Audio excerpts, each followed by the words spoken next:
हर सप्ताह की तरह इस सप्ताह भी कॉलेज जाने का दिन आ ही गया। 2 दिन की मूसलाधार बारिश के बाद आज का आसमान पहली बार साफ मुस्कुरा रहा था। मैंने माँ बाबा से आशीर्वाद लिया और अपनी बाइक को प्यार से थपथपाया।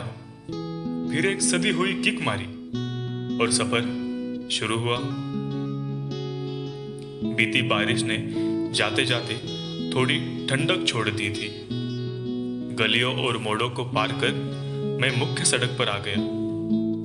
ये रास्ते, ये पेड़, ये लंबे लंबे हरे पहाड़, सुबह काम पर निकले लोगों की हलचल, चाय की दुकानों से उठती भाप के साथ घुली हुई पुराने फिल्मों की संगीत और धुन, इन सब के बीच मेरी यह यात्रा मुझे हर बार नई लगती है। हाँ, मुझे यह संसार, यह सफर बेहद पसंद है। बंदरों की तरह फुर्तीली ये खुश मिजाज दुनिया जब मेरी आंखों के सामने दौड़ती है तो एक मीठा सा आनंद दिल में उतर ही आता है। रास्ते में कई बार मैं किसी राहगीर को लिफ्ट देता हूँ। कोई चौराहे से बस स्टैंड तक जाना चाहता है, कोई एक गांव से दूसरे गांव।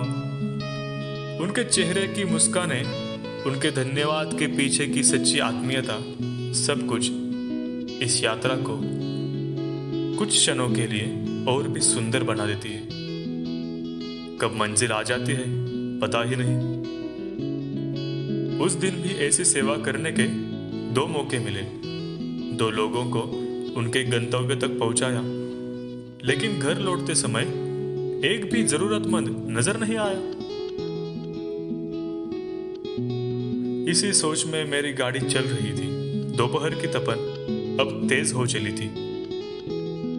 वीरानी सड़कें झिलमिला रही थी, मानो पूरी की पूरी सड़क ही मृगजल में डूबी हो। मैं अपने विचारों में खोया ही था। तभी महसूस हुआ कि मैंने किसी को पास से गुजरते हुए पार किया। इस सुनसान सड़क पर कौन होगा? शायद कोई पैदल चल रहा था।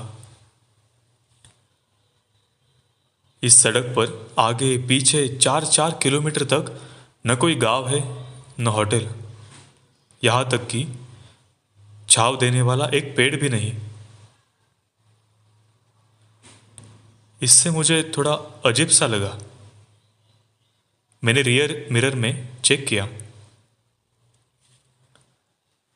तपती धूप में जलती हुई जमीन पर एक इंसानी आकृति पैर घसीटते हुए चल रही थी। ऐसा लगा मानो उसके शरीर में कुछ जान ही बची न हो। मेरी बाइक तो मन के इंजन से दौड़ रही थी। कब आगे निकल गई पता ही न चला। लेकिन फिर भी मैंने गाड़ी उस आकृति की तरफ मोड़ दी। जैसे जैसे आगे बढ़ रहा था, वह आकृति साफ होने लगी थी। वह एक आदमी था। थोड़ा अजीब सा दिख रहा था। मन में कई सवाल थे। अगर चोर हुआ तो? अगर सच में मदद चाहिए हो तो? सवालों के बीच उलझता हुआ मैं उसके पास पहुंचा।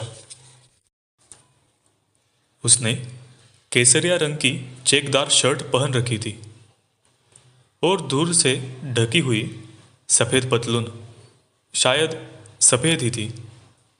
वैसे वो पूरा ही धूल में लथपथ था। उसके बाल और दांत एक ही रंग के थे, दोनों लालम लाल। मैंने पूछा, कहाँ जाना है आपको? उसने पास के एक जिले का नाम लिया। अरे, हम जहां पर थे वहां से वो जगह 60 किलोमीटर दूर थी और आसपास लगभग 5 किलोमीटर तक कोई बस स्थानक भी नहीं था। सूरज भी बिल्कुल सिर पर चढ़ आया था। उसकी किरणें बरस रही थी।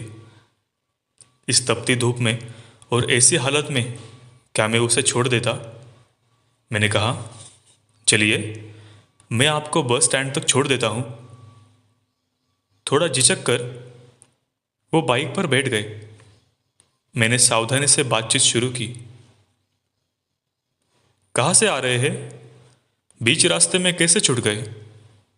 किसी से लिफ्ट ली थी? वो हमारे ही जिला मुख्यालय से आए थे। वो बोले, बहुत कोशिश की पर कोई न रुका। बस के पैसे भी नहीं थे, इसलिए चल पड़ा ऐसे ही पैदल। उनकी सांसें फूल रही थी। वो थक गए थे। क्या? मैंने चौंक कर पूछा। आपने 55 किलोमीटर बस पैदल चलकर तय किया? उन्होंने फिर बोलना शुरू किया। क्या बताओ भैया, कल रात मेरे साथ कुछ बहुत भयानक हुआ। मैं अब भी उस सदमे से बाहर नहीं निकल पा रहा हूं। मैंने कभी किसी का बुरा नहीं किया, फिर भी मेरे साथ ही ऐसा क्यों? वो अपनी आप बीती सुनाने लगे। मैं आप ही के पास के जिले से पेंच गांव से हूं। जगदम्बा ट्रैवल्स के लिए ट्रक चलाता हूं। हर बार की तरह कल भी कंपनी में ट्रक खड़ा करके घर जाने निकला। रात करीब 11 बजे होंगे। आपके जिला मुख्यालय पहुंचा। वहां की बस डिपो में चली गई थी। स्टैंड की लाइटें भी बंद थी। शायद कुछ कुछ तो काम चल रहा था। अंधेरा बड़ा ही गहरा था। उसी अंधेरे के एक कोने में खड़ा होकर मैं अगली बस का इंतजार कर रहा था। तभी तभी पीछे से 3 लोगों ने मुझ पर हमला कर दिया। 2 ने पीछे से पकड़ा और एक ने पेट में जोर से लात मारी।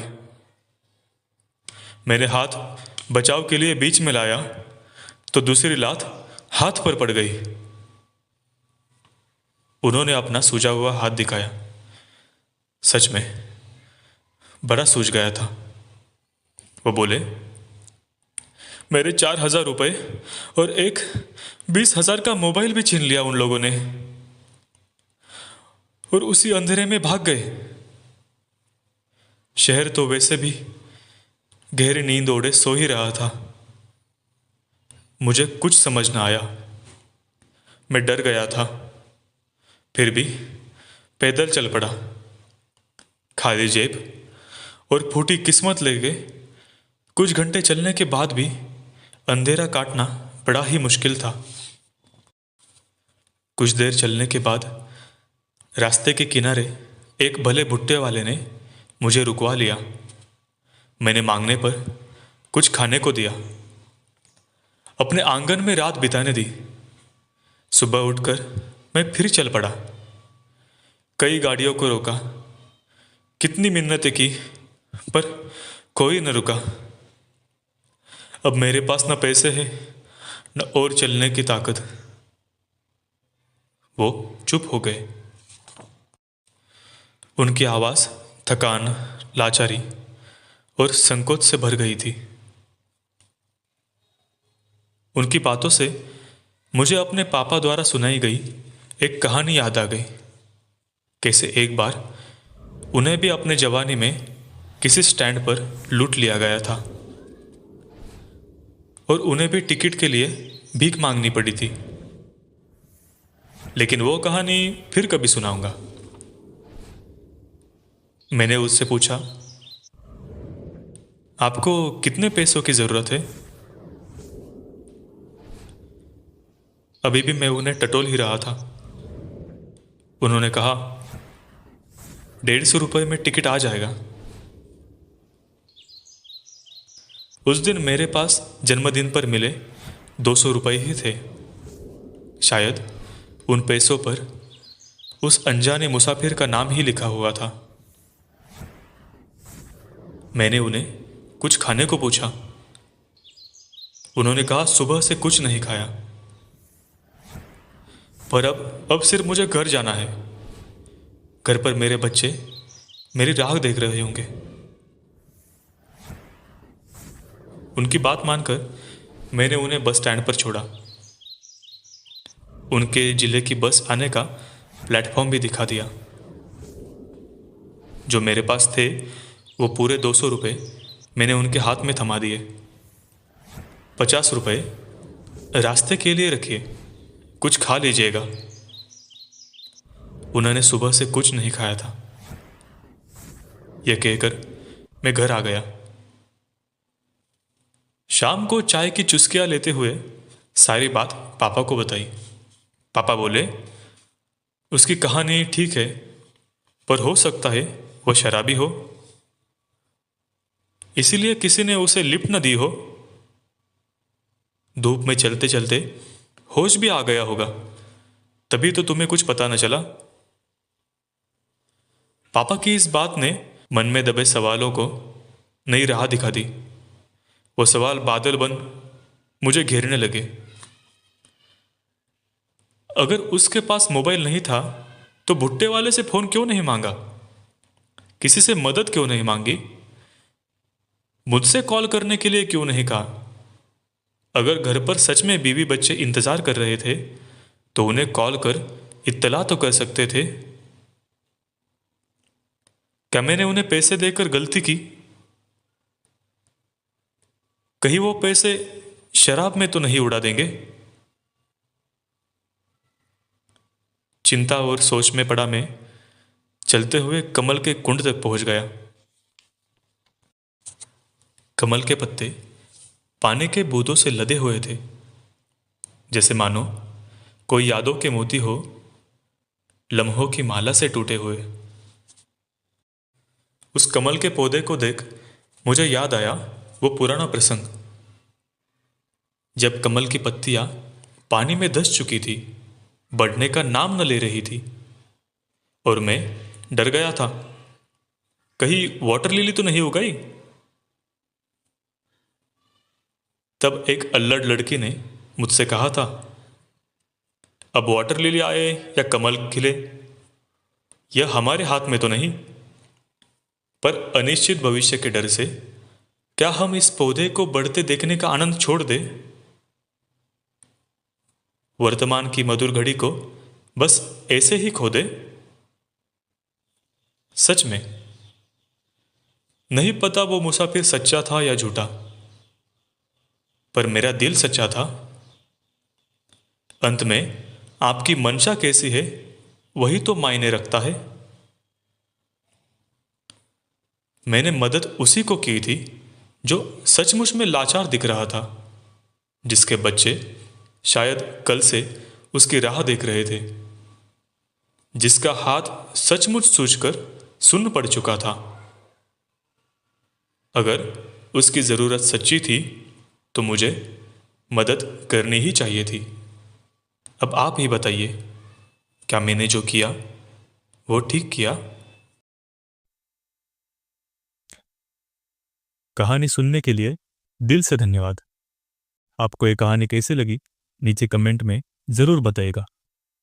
अगर पसंद आई हो तो चैनल को सब्सक्राइब करें, दोस्तों के साथ शेयर करें। अगली कहानी आप कौन से विषय में सुनना चाहेंगे वो भी कमेंट में ज़रूर लिखना। मैं दिल से दुआ करता हूँ कि आप और आपके परिवारजन हमेशा खुश और स्वस्थ रहे। फिर मिलेंगे एक नई कहानी के साथ, एक नए विचार के साथ। नमस्कार।